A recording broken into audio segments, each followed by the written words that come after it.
Boa noite, irmãos, em nome de Jesus. Eu sei que hoje é domingo, mas eu quero falar sobre a lei do sábado. Amém? Vamos lá em Êxodo, no capítulo 20, verso 8. Aleluia. Lembra-te do dia de sábado para o santificar. Se você pode ir mais uma vez, feche seus olhos. Vamos pedir Jesus para falar conosco. Pai, essa é a sua palavra.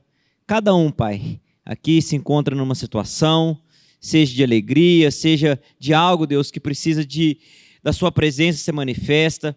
E nós sabemos, ó Pai, que a sua palavra ela é viva, ela é eficaz. Tudo que o Senhor criou foi por meio da sua palavra.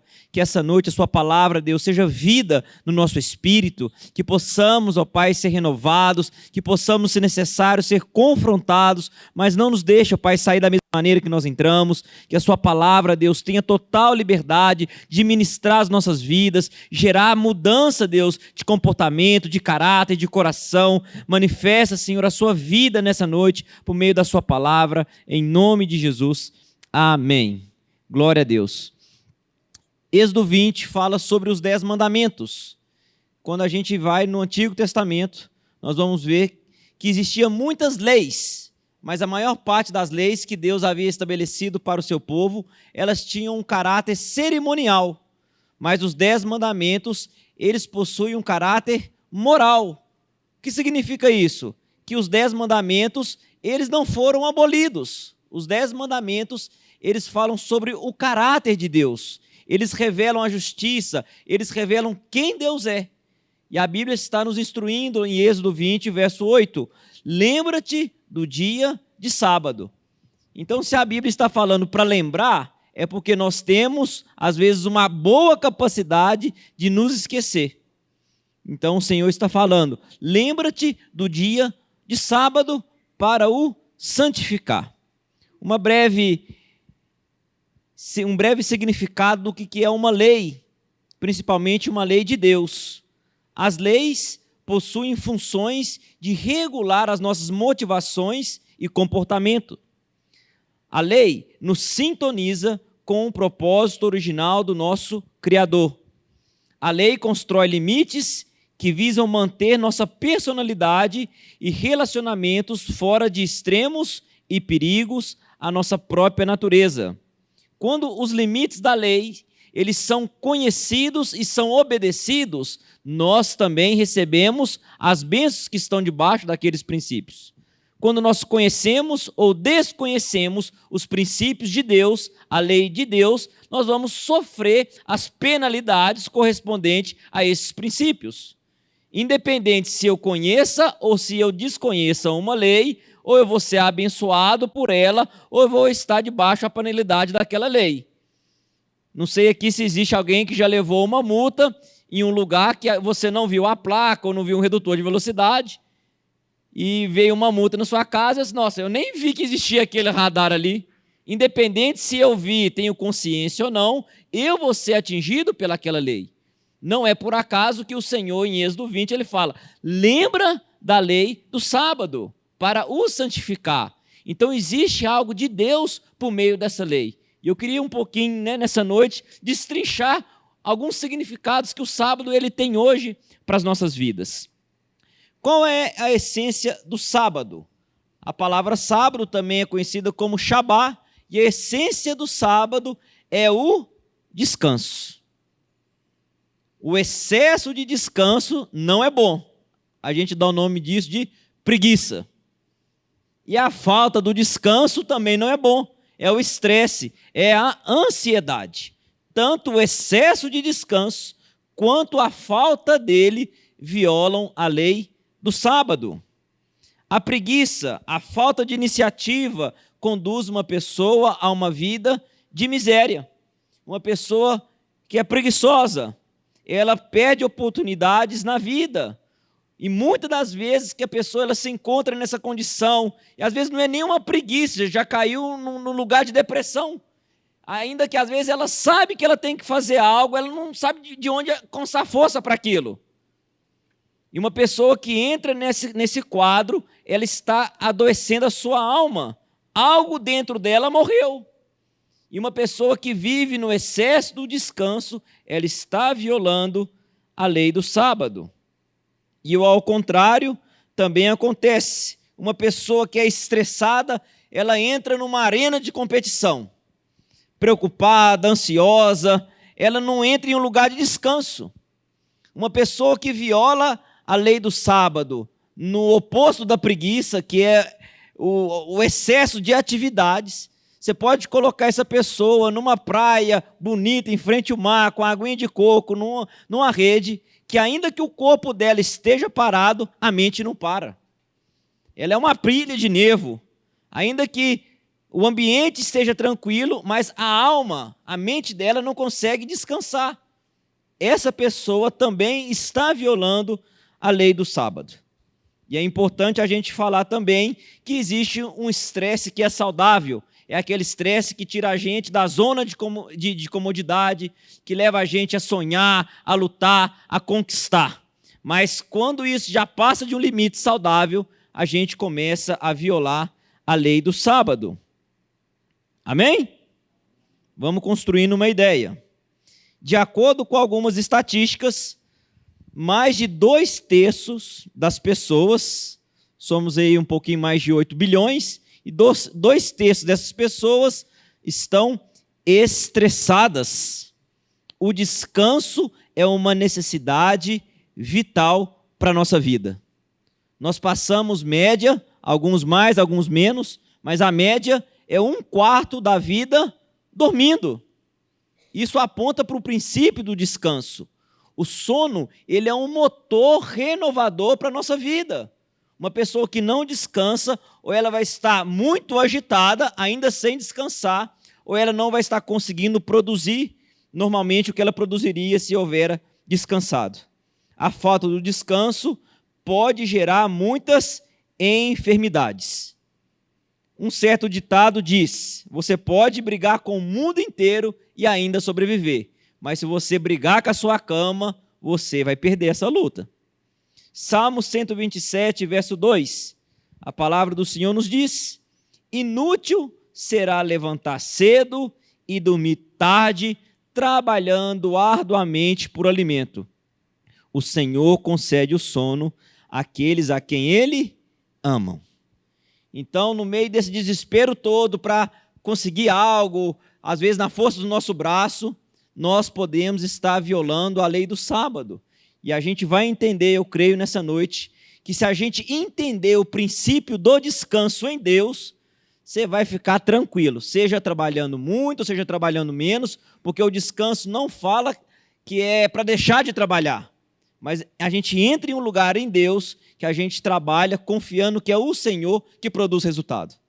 Seja na nossa casa, na nossa família, no nosso trabalho, nas nossas finanças, no ministério, nós precisamos entender e entrar nesse lugar de descanso em Deus. Uma das grandes chaves que nos dá acesso ao lugar de descanso em Deus é quando nós compreendemos o amor que Deus tem por nós. Não entender o amor de Deus leva a gente a fazer muitas coisas para querer merecer o amor de Deus. Não entender o amor de Deus leva a uma situação de culpabilidade, quando na nossa consciência a gente entende que a gente errou em algo. Não há nada que nós possamos fazer para os nossos maiores esforços que vai aumentar ou que vai diminuir o amor que Jesus tem por nós. Nada. Não há nada que você faça que vai falar assim, eu amo Ele mais. A gente pode fazer coisas que agradam o coração de Deus, mas o amor dele é incondicional. Deus não coloca condições para que Ele nos ame. Mas quando a gente não temos a revelação do amor de Deus, às vezes nós queremos fazer coisas para que nós podemos merecer algo que Ele já nos deu, por meio do seu Filho. Jesus Cristo morreu na cruz, independente do nosso bom ou do nosso mau desempenho. Agora, o amor de Deus, ele não isenta a minha vida das responsabilidades das minhas ações. Deus, ele me ama, independente do que eu faça. Se eu sair daqui agora, eu vou desviar, eu vou roubar um carro, eu vou tacar uma pedra em alguém. O amor de Deus permanece o mesmo. Mas o amor de Deus não me isenta das consequências das minhas atitudes. Querer manipular amor e aceitação é algo doentio. Quando alguém estabelece uma condição para ser amado ou aceito por alguém, isso gera um clima de medo. E muitos cristãos, por não compreender bem o amor de Deus, nós muitas das vezes nos relacionamos com o nosso pai com medo. Quando eu ou você, pensa aí, cada um na sua individualidade, quando a gente tem assim, a nossa consciência fala, você pecou, você errou. O que nós sentimos em relação a Deus? A gente sente que Ele continua nos amando, ou às vezes a nossa consciência fala, vai vir uma consequência por causa do meu erro. Porque se a nossa mente ela está nos acusando quando nós falhamos, é que o nosso entendimento sobre o amor de Deus ainda precisa tomar certas profundidades, alturas e largura. Porque independente do que eu faça, Ele me ama. Eu acertando ou eu errando. E algo muito legal é que Jesus, Ele conhece cada um de nós 100%. Ele conhece a gente melhor do que a gente mesmo. E Ele não tem preconceito com a nossa condição. Mas o amor de Deus pela minha vida, quando eu tomo conhecimento e entendimento do quanto Ele me ama, isso vai gerar em mim um desejo de querer agradar a Deus com um estilo de vida santo. E nós vamos entender pelo princípio do sábado que essa santificação, ela não é fruto do meu esforço, mas ela é fruto do meu entendimento do quanto Deus me ama. Então eu vou guardar a lei do sábado, não é o dia, a gente vai entender que o sábado, biblicamente, não é mais um dia, ele é uma pessoa, mas quando eu tenho esse entendimento do amor de Deus, que os princípios que Deus estabeleceu, e eu me entrego a eles, nós vamos ter acesso a esse lugar de descanso em Deus. Amém? Estou falando muito acelerado? Eu posso diminuir. Está 2x? Ou eu passo para 1x? Glória a Deus. Então, falando um pouquinho sobre a lei do sábado. Eu coloquei aqui 3 aspectos que vai nos ajudar a entender um pouco o que é a lei do sábado. Primeiro aspecto, a lei do sábado, ela tem uma característica memorial. Lá em Gênesis, capítulo 2, verso 2 e 3, a palavra de Deus nos diz: E havendo Deus terminado no 7º dia a sua obra, Ele descansou de tudo o que tinha feito. E Deus abençoou o 7º dia e o santificou, porque nele Deus descansou de toda a obra como o Criador fez. Nesse sentido, o sábado, ele é uma lei memorial. Ele celebra o que Deus fez. Ele celebra a criação do Senhor. O sábado, ele tem a função de nos fazer lembrar que existe um Deus que nos ama e que nos assiste.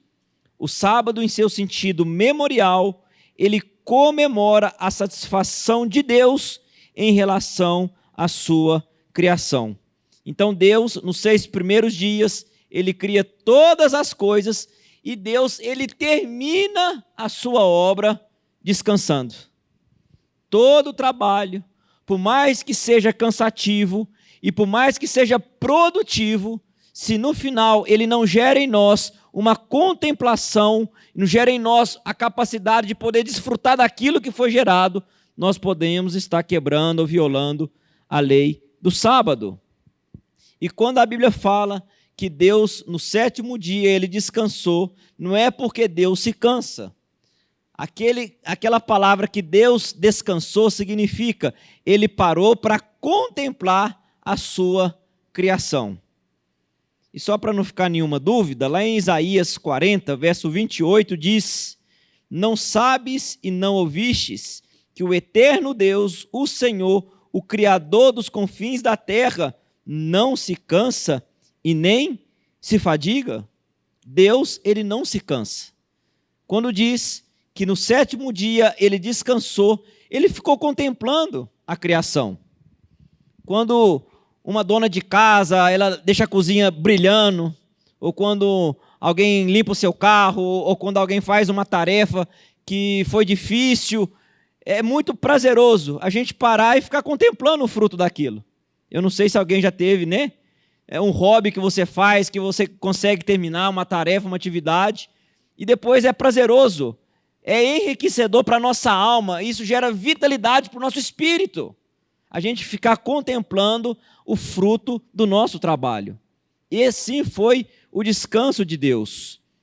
O sábado, no sentido memorial, ele tem a função de avaliar a natureza e a motivação do nosso trabalho. Exemplo, um bandido que roubou um banco. Seguramente essa pessoa não vai ter um tempo de descanso para contemplar o fruto do trabalho dele. Muito pelo contrário. Essa pessoa vai estar preocupada, alguém vai me pegar, vão me descobrir. Mas quando nós realizamos algo digno, algo bom, é prazeroso contemplar o trabalho das nossas mãos. Então, o sábado, no seu sentido memorial, ele vai avaliar a natureza, a motivação do nosso coração. Por isso que quando Deus ele termina de fazer toda a criação, ele diz, é bom. Deus ele fazia algo e ele contemplava aquilo que ele mesmo fez. É bom, é bom. E Deus ele espera que a gente também desenvolva isso na nossa vida. Que a gente tenha tempo para desfrutar, para contemplar, para descansar na obra que Deus tem nos entregado para realizar nessa terra. Um segundo sentido do sábado, o primeiro que ele é um memorial. O segundo sentido é que ele é um cerimonial. O que significa que o sábado ele é um cerimonial? É que ele está apontando para uma verdade muito maior do que o próprio dia de sábado. Lá em Ezequiel, capítulo 20, se pode projetar esse, por favor? Ezequiel 20.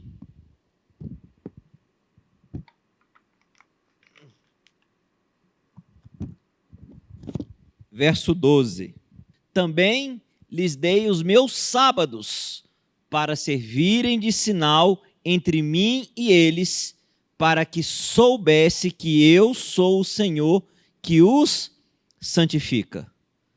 O sábado, no seu sentido cerimonial, ele foi entregue como um dia, realmente, da semana para o povo de Israel, mas ele tinha um propósito, ele era um sinal, ele era uma indicação, ele era uma estratégia didática de Deus para ensinar para o povo futuramente uma verdade mais profunda do que guardar o dia de sábado.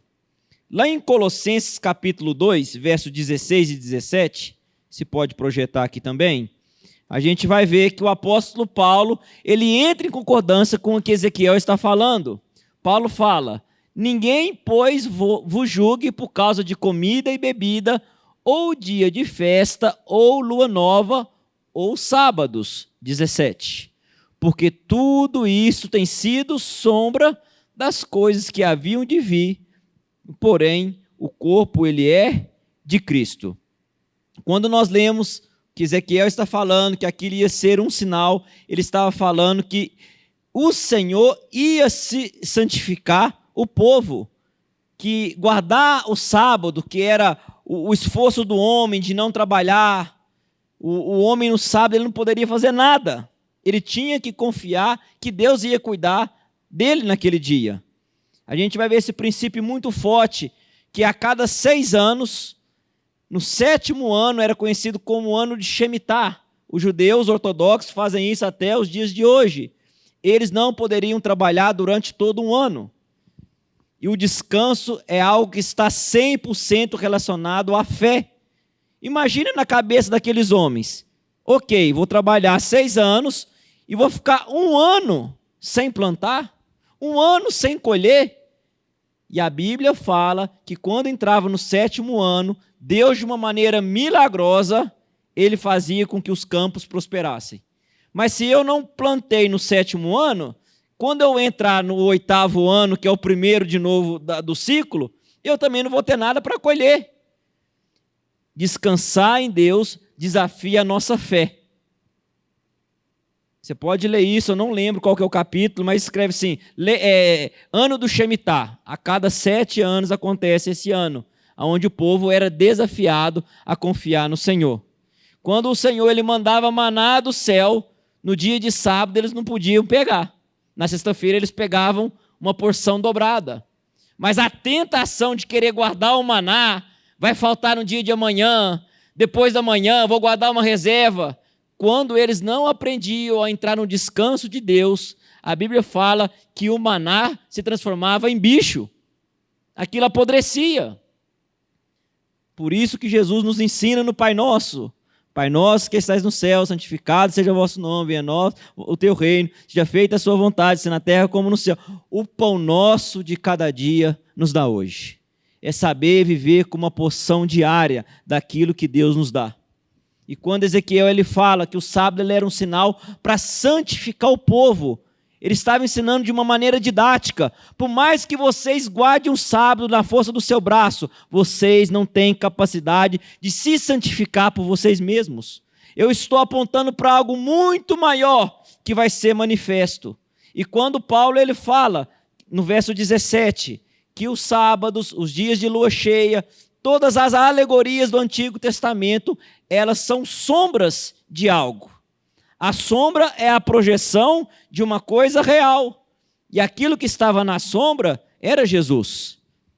Então, o Antigo Testamento, tudo que tinha, o tabernáculo, o sacrifício anual do cordeiro, a expiação, as festas bíblicas, todas as alegorias do Antigo Testamento, elas têm um objeto que está gerando uma sombra nelas.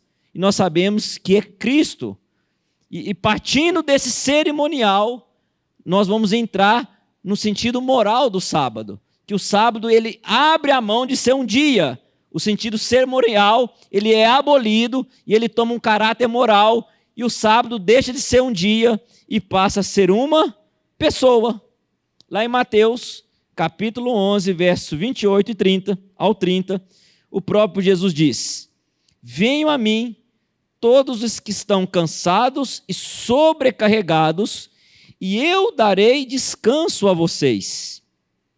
Tomem sobre vocês o meu jugo e aprendam de mim, porque sou manso e humilde de coração, e vocês encontrarão descanso para a alma, pois o meu jugo, ele é suave e o meu fardo, ele é leve. Quando Jesus, ele fala, encontrarão descanso para a vossa alma quando vocês vierem a mim, ele está profeticamente cumprindo o que é o sábado. Você não vai ter descanso quando você parar de trabalhar um dia na semana e ficar sem fazer nada. Você vai ter descanso quando você entrar na minha vida. Não é Jesus que entra na nossa vida, é a gente que tem que entrar nele. E isso vai gerar na nossa alma descanso. Quando nós estamos em Cristo, sábado não é um dia mais santo que segunda-feira. Não é um dia mais santo que terça-feira. Quando nós estamos no descanso que é Jesus, todos os dias são santos. Quando nós entramos em Jesus, todos os dias são sábado. Quando nós entramos em Jesus, nós temos que entrar em esse lugar de descanso. Ainda que haja terremoto, ainda que haja coisas que tenham acontecido no nosso país, nós estamos em um lugar de descanso. Davi encontrou esse lugar quando ele fala, 1000 cairão ao meu lado, 10.000 à minha direita, e eu não serei atingido. É um cenário de 11.000 pessoas morrendo, e ele lá no meio daquela atrocidade toda, ele falando, eu não vou ser atingido. Eu sei quem é o meu Deus, eu sei quem peleja por mim, eu sei quem tem me sustentado até o dia de hoje. Mas a nossa alma, quando ela não consegue entrar nesse lugar de descanso em Deus, ela sempre vai ficar sendo ministrada pelas circunstâncias, pelas adversidades, pelas dificuldades que a vida nos traz ou que o próprio diabo coloca no nosso caminho. A essência do sábado reside em viver uma vida ausente de sobrecargas e opressões. Jesus disse: todos vós que estáis cansados, sobrecarregados. Tem uma carga que nós temos que carregar. Há uma cruz que o Senhor Jesus nos deixou. Mas muitas das vezes nós estamos sobrecarregados. Às vezes uma angústia, às vezes um medo, às vezes uma culpa. Isso não é para a gente estar carregando. Jesus, ele está nos convidando: coloque isso diante de mim. Coloque toda essa ansiedade, esse medo diante de mim. Aquele que vem até Jesus, ele mesmo disse, encontrará descanso para a vossa alma. E algo interessante que Jesus disse, algo interessante foi que Jesus não disse: eu vou mudar a circunstância da sua vida. Não, ele fala assim: eu vou trazer paz para a sua alma. Confie em mim. Nesse mundo você pode ter aflições, mas a minha promessa principal não é para essa vida. Ainda que nessa vida Deus pode fazer coisas que nós desejamos e queremos, a promessa dele é muito maior, muito melhor. Ele tem um reino eterno para nos entregar. Nós não precisamos, biblicamente dizendo, guardar um dia da semana. Esse dia eu não vou fazer nada, eu não vou trabalhar. Quem dera se a gente pudesse fazer isso também, né? Guardar uns 2, 3 dias assim. Mas Jesus está dizendo: você precisa entrar em mim. Você precisa entrar no meu descanso. E como é esse processo para entrar no descanso? Em toda a Bíblia, de Gênesis a Apocalipse, só existe uma pessoa que tomou sobre ela esse apelo de dizer: vinde a mim, vós que estáis cansados e sobrecarregados. Nenhuma outra pessoa teve a coragem e a ousadia de dizer isso. Porque Jesus, ele queria se revelar: eu sou o sábado. E entregar as coisas para Jesus não é fácil. A gente gosta de ter um certo controle, um certo governo. E muitas das vezes que nós decidimos entregar as coisas para Jesus, parece que nada está acontecendo. Muitas das vezes, o treinamento de Deus para cumprir uma promessa é contrário à própria promessa que Ele quer fazer na nossa vida. Muitas vezes que a gente quer ouvir a voz de Deus, o treinamento que Ele faz com a gente é ficar em silêncio. Então, entregar para Jesus aquilo que pode estar roubando o nosso descanso é uma atitude de fé. Porque a gente não vê fisicamente. A gente tem que confiar que aquele que levantou entre os mortos, ele é fiel para cumprir aquilo que ele disse. A gente tem que confiar que a cruz está vazia, que o Espírito foi derramado. Nós precisamos confiar que se a palavra me diz que tudo aquilo que pedir em meu nome, Ele fará. E às vezes parece, né, que nunca acontece. Pelo menos na minha vida eu já cansei de passar. Jesus, você falou que você cura no seu nome, eu ia curar enfermo e morto ia ressuscitar. Eu já orei para cadeirante que continua na cadeira. Jesus, aí entra um conflito na fé. Mas é justamente esse o apelo que Jesus faz. Vem, vós que estáis cansados e sobrecarregados, que eu vos darei descanso. E isso é um processo de disciplina, porque muitas das vezes nós até entregamos em um determinado momento, parece que o nosso termômetro de fé vai lá em cima, mas parece que quando a gente não está vendo o resultado daquilo que a gente espera, Jesus, deixa eu pegar aqui de novo aqui, deixa eu ficar ansioso com isso, deixa eu ficar temeroso com isso outra vez. Então, esse processo do descanso, ele é um processo contínuo. Jesus, ele pode fazer coisas de uma maneira imediata, mas muitas das vezes Jesus, ele trabalha com o tempo da espera. Quem não sabe esperar em Deus, não poderá entrar no descanso que Deus dá para a nossa alma. Porque esperar significa confiar. Ia ser muito fácil. Jesus, tem uma situação aqui que eu preciso, assim, que uma manifestação sobrenatural, e automaticamente Jesus fazer, e amanhã de novo eu apresento aquilo. Isso não exercita a nossa fé, nem a nossa confiança nele.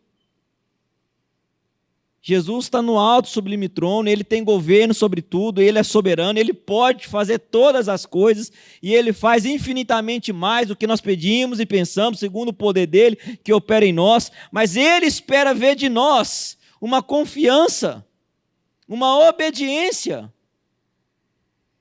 O descanso é quando nós deixamos de nos ocupar e preocupar com as oposições que essa vida gera e passamos a viver em Cristo. Quem não descansa em Jesus vai estar sujeito a ouvir muito barulho, voz dos homens, a voz do ego, das circunstâncias e a voz do diabo. Sempre, irmãos, sempre o maligno vai querer tapar os nossos ouvidos espirituais para que a voz de Deus seja confundida no nosso coração. Agora, quando nós temos essa convicção que Deus falou comigo, eu não sei se você já teve essa experiência, você tem uma convicção, não é só uma leitura bíblica, não foi só um momento de oração, não, eu sei que Deus falou comigo, isso fortalece a nossa fé. E quando a fé foi ativada mediante a voz que eu ouvi, que saiu da boca de Deus no meu espírito, essa fé, ela se transforma em um ativador de milagres. Porque eu paro de duvidar. Uma coisa é a gente fazer, repetir a palavra de Deus. Deus diz que no nome dele nós vamos sarar enfermos, vamos tirar demônios, e a gente pode repetir isso de uma maneira automática e mecânica. Mas quando nós proferimos uma palavra de Deus, que foi fruto do meu descanso nele, independente da prova que eu estava passando, ela foi fruto da minha fé. Deus falou comigo, agora aquela fé foi ativada, e essa fé ela se converte em um ativador de milagres. Se fosse assim, toda vez que eu orava eu ia ver milagre. Pelo menos na minha vida não passa isso. Mas eu já tive a oportunidade de, em alguns momentos, entrar em Deus, confiar nele ainda contra a esperança, e produziu uma fé dentro de mim que não foi a minha fé. A Bíblia fala sobre a fé de Deus. Tende vós a fé de Deus, não é uma fé produzida por mim. Foi a fé de Deus gerada no meu espírito pela confiança que eu depositei nele. Essa fé vai nos levar a viver a manifestação sobrenatural de Deus. E quando Deus ele manifesta de uma maneira sobrenatural, a gente está falando de milagre, de cura, é de morto voltar à vida, é de coisas que o homem não pode fazer. Mas essa ação sobrenatural, ela é manifesta mediante uma fé sobrenatural. Não é uma questão mecânica. Está dando para entender? Não é aquela coisa de vir domingo no culto e amém, glória a Deus, abraça o meu irmão. Não, é quando você entra num lugar assim, Deus, eu não estou vendo, mas é impossível acontecer. Eu entendi no meu espírito que Deus ele pode todas as coisas. Eu entrei nesse lugar em Deus e não importa que alguém vai pensar de mim, eu creio naquilo que a palavra de Deus diz. Quando a gente entra nesse lugar de descanso, a nossa fé é avivada. E a gente não consegue mais ver impedimentos. E para a gente concluir lá em Isaías 64, verso 4. Isaías 64, verso 4. Porque desde a antiguidade não se ouviu, nem com ouvido se percebeu, nem com olhos se viu. Não é algo humano. Deus além de ti, que trabalha para aquele que nele espera. Uma certa vez eu escutei uma frase que me marcou muito. Foi em um livro, eu não lembro o nome do livro, mas eu guardei aquilo comigo. O autor dizia: enquanto você trabalha, Deus descansa. E enquanto você descansa, Deus trabalha. Em outras palavras, é o que o autor, é o que Isaías está dizendo. Nunca se viu, nem olho ouviu, desde a antiguidade, um Deus além de ti, que está trabalhando para aquele que nele espera. A espera fala da esperança, da nossa confiança, da nossa fé. Descansar não significa ser irresponsável. Descansar é o resultado de um trabalho duro, de domínio próprio, que expressou confiança em Deus.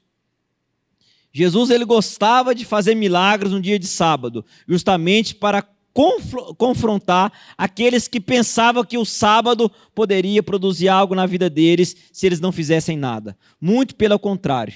Jesus fala assim, aqueles que confiam em mim, não existe dia da semana que pode impedir que eu opere milagres. Tudo que Jesus fez foi uma extrema dependência de total confiança que ele tinha no Pai. Jesus, ele aprendeu a descansar no Pai. Tudo que Jesus fazia era fruto do descanso que ele tinha no Pai. A certeza que o Pai tinha colocado ele nessa terra para cumprir um propósito. Pai, passe de mim esse cálice, conforme não seja feita a minha vontade, mas a sua. Ele confiava no Pai, ele descansava no Pai, ainda que eu não entenda que a minha relação seja cortada contigo, porque na cruz Jesus se fez pecador, ainda que ele não entendesse aquilo, eu confio no meu Pai. Na cruz Jesus se fez pecador para nos colocar na condição de filhos, mas mesmo naquele momento, quando Jesus, na cruz, ele não tinha contato com o Pai por causa do nosso pecado, ainda assim ele disse, Pai, por que me abandonaste? Ainda que ele não sentia o Pai naquele momento, ele sabia que o Pai estava lá. Em todas as coisas, Jesus confiou no Pai. Ele descansava no Pai. Um dos maiores avivalistas que já pisou nessa terra, o nome dele é Hudson Taylor, ele disse uma certa vez que o trabalho dele era confiar em Deus. O nosso trabalho, irmãos, é confiar, é descansar em Deus. E o trabalho de Deus é realizar a sua obra por meio daqueles que encontraram descanso nele. Quanto mais aprendemos a descansar, mais energia vamos economizar, mais vida vamos ter. Quanto mais descanso em Deus, mais poder de Deus vai ser liberado.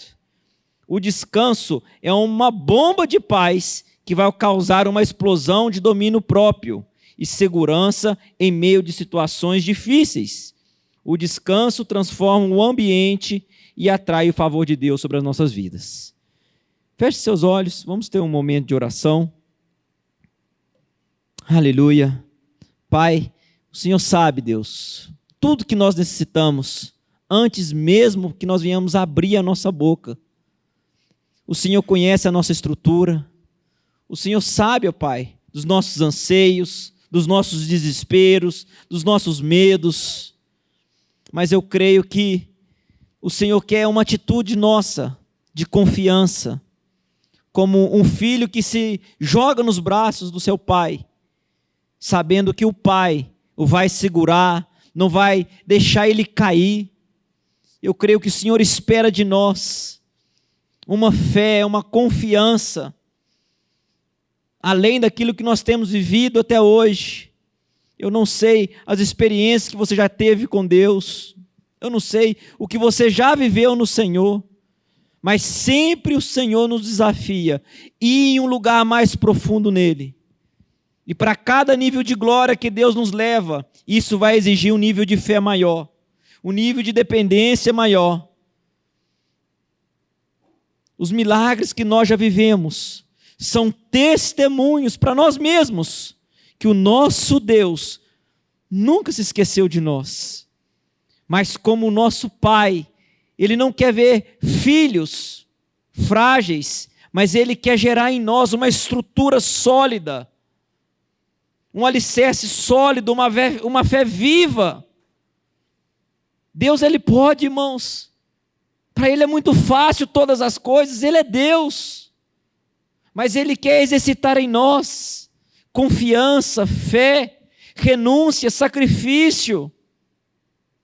Ele quer corrigir coisas do nosso coração, estruturas do nosso coração que precisam ser renovadas.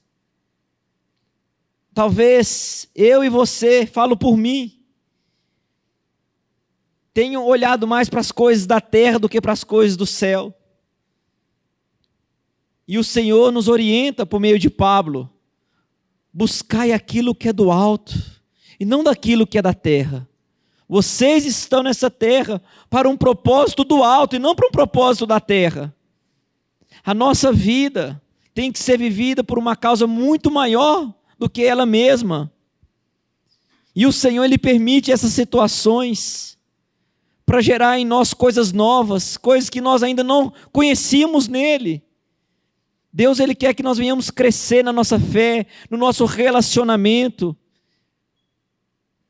E quanto mais nós vamos nos aprofundando em Deus, esse lugar de descanso vai exigir de nós maior confiança, maior dependência. Sem fé é impossível agradar a Deus. Por isso que o Senhor, Ele faz todas as coisas cooperarem para nosso bem, ainda que nós não entendemos, ainda que a nossa mente natural não compreenda. Há um transfundo espiritual que o Senhor está desenvolvendo na nossa vida, para nos levar para mais perto dEle, para que Ele tenha prazer em nós, para que Ele tenha prazer no meditar do nosso coração, para que Ele possa olhar para nós e se alegrar. Quando o pai olhou para o filho, ele disse: esse é meu filho que eu tenho prazer. O filho entrou nesse lugar de descanso. Jesus confiava no Pai. Senhor, eu te peço que nessa noite, cada um de nós, Deus, conforme a nossa fé, conforme o nosso relacionamento que nós temos com o Senhor até hoje, que nós possamos, Deus, entrar nesse lugar de descanso. Renova, Senhor, a nossa vida. Renova, Senhor, a nossa intimidade, a nossa comunhão com o Senhor. Nos ajuda, Deus, que por nós mesmos nós não podemos. Espírito Santo, renova o nosso espírito, renova em nós, Senhor, essa alegria de estar na sua presença, Pai. Ainda que as circunstâncias, ó Pai, continuem as mesmas, que nossos olhos não venham, Senhor, desviar de Ti, que os nossos olhos estejam constantes para o autor e consumador da nossa fé, que é Cristo Jesus. Nos ajuda, Pai. São tantas tentações, são tantas dificuldades, Senhor. São tantas coisas que nós carregamos, nós sabemos que o Senhor não está indiferente delas. Mas eu peço que nessa noite, ó Pai, o Senhor derrame de uma graça especial, Senhor. Um bálsamo, Senhor, do céu, seja derramado sobre as nossas vidas, um renovo, ó Pai. Renova as nossas forças físicas, espirituais, traz esse descanso na nossa alma, esse lugar de confiança, ó Pai. Ainda que os nossos olhos naturais não estejam vendo, mas que a nossa visão, os nossos ouvidos espirituais sejam fortalecidos no Senhor, Deus. E que a sua boa vontade se cumpra em nós, ó Pai. Em nome de Jesus. Amém.